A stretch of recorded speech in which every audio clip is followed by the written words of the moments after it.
remember that I was on my lunch break from work, and all I can remember is that I was really looking forward to catching up on my book.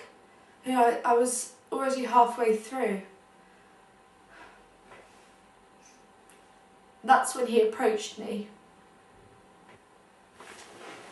And he asked me what I was reading, so I showed him the cover, and then I'm sorry, I can't.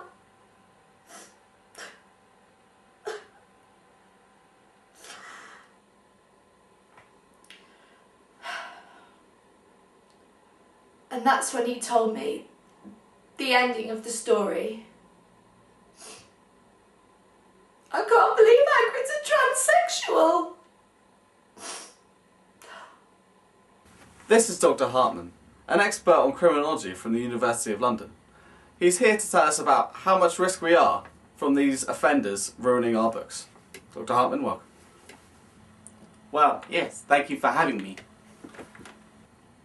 Well, due to the seemingly random locations where this has happened, me and my team have deduced that these aren't premeditated attacks and the offenders are just committing them on a whim.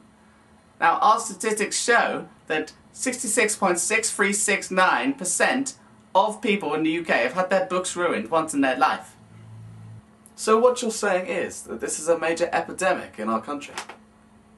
Yes, it's terrible. Yes, it is. Is there any way that we can combat this? Or are people just going to be afraid to go outside and read?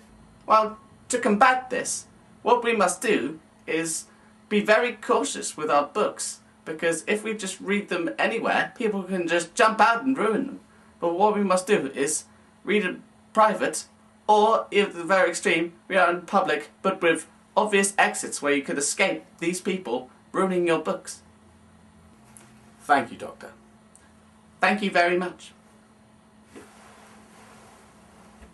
Next we have CCTV footage just released to us by the police of a crime being committed.